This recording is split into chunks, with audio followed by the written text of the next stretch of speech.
संघर्षाच्या काळातही स्वाभिमान जपणारे निष्ठावंत वैभव नाईक महाराष्ट्र राज्याच्या राजकारणात सत्तेसाठी राजकीय पक्षांच्या झालेल्या अभूतपूर्व फाटाफुटीत अनेक दिग्गज नेत्यांनी आपले मार्ग बदलले आणि सत्ताधारी पक्षाची वाट धरली। परंतु या सर्वांना वैभव नाईक हे अपवाद ठरले। विधानसभा निवडणुकीत अगदी थोडक्या मतांनी त्यांचा पराभव झाला तेव्हा शिवसैनिक आणि जनतेच्या डोळ्यात दुःख, मनात वेदना होत्या। धनशक्तीमुळे जरी वैभव नाईक यांचा पराभव झाला असला तरी त्यांच्या पावलांमध्ये मात्र थांबणे नव्हते।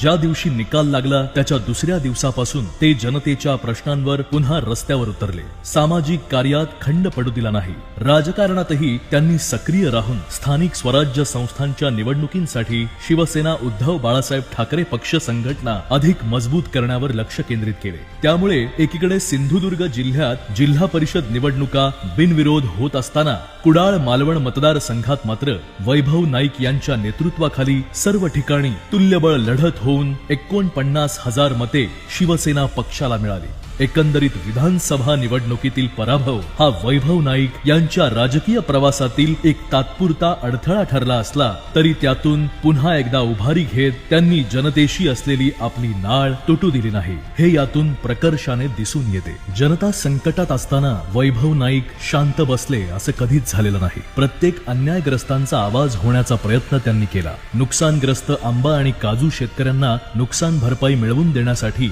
वैभव नाईक यांनी मुख्यमंत्री देवेंद्र फडणवीस यांची भेट घेऊन शेतकऱ्यांना तत्काळ भरघोस मदत देण्याची मागणी केली। तसेच शेतकऱ्यांनी केलेल्या आंदोलनातही ते सहभागी झाले। भात पीक कापणीवेळी सिंधुदुर्ग जिल्ह्यात पावसाने थैमान घातले असताना वैभव नाईक यांनी शेतकऱ्यांच्या बांधावर जाऊन नुकसानीची पाहणी केली। सरकारला नुकसानीचे पंचनामे करण्यास भाग पाडले। फळ पीक विम्याच्या थकीत रकमेसाठी आंदोलन करून शेतकऱ्यांना त्यांच्या हक्काचे पैसे मिळवून दिले। सिंधुदुर्ग मेडिकल कॉलेजमध्ये रुग्णांची हेळसांड झाल्याने डीन यांना जाब विचारला। गॅस सिलेंडरचा पुरवठा सुरळीत व्हावा यासाठी कुडाळ तहसील कार्यालयात आंदोलन केले। सिंधुदुर्ग जिल्ह्यातील शाळा वाचवण्यासाठी काढलेल्या मोर्चात वैभव नाईक सहभागी झाले। मुंबई गोवा महामार्गावर पडलेल्या खड्ड्यांमुळे अपघात होऊन अनेक नागरिकांचे जीव जात असल्याने सरकारला जाग आणण्यासाठी महामार्गावर त्यांनी रास्ता रोको आंदोलन केले। खड्डेमय झालेल्या कुडाळ मालवण राज्यमार्गावर बैलगाडीद्वारे आंदोलन केले। झाराप तिठा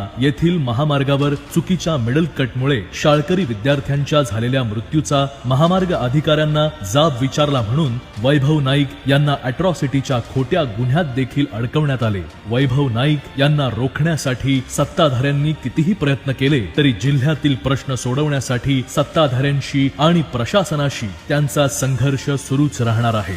शिवसेना पक्षात फूट पडली तेव्हापासून ते आतापर्यंत वैभव नाईक यांना पक्ष प्रवेशासाठी ऑफर देण्यात येत आहे। शिंदे गटाच्या अनेक मंत्र्यांनी याचे वेळोवेळी सुतवाच देखील केले आहे। अलीकडेच त्यांना सत्तेच्या सावलीत येण्याचे निमंत्रणही देण्यात आले। मात्र निष्ठेच्या कसोटीवर वैभव नाईक तसूभरही डगमगले नाहीत। मतदार आणि शिवसैनिकांसोबत त्यांनी निष्ठावंत राहण्याचा निर्णय घेतला। त्यांचा हा बाणेदारपणा आजही कायम आहे। 2024च्या लोकसभा निवडणुकीत कुडाळ मालवण मतदारसंघात 26,000 मतांनी पिछेहाट झाल्यानंतर पुढे होणाऱ्या विधानसभा निवडणुकीत पराभव समोर दिसत असतानाही वैभव नाईक यांनी पद आणि सत्तेसाठी गद्दारीचा कलंक माथी लावून घेण्याऐवजी निष्ठेने आहे त्या परिस्थितीत लढाई करणे पसंत केले। आज वैभव नाईक आमदार नसले तरी त्यांनी केलेली शाश्वत विकासाची कामं आजही लोकांसमोर आहेत। त्यामध्ये सिंधुदुर्ग शासकीय मेडिकल कॉलेजची स्थापना, कुडाळ येथील जिल्हा महिला व बाल रुग्णालयाची उभारणी, ऐतिहासिक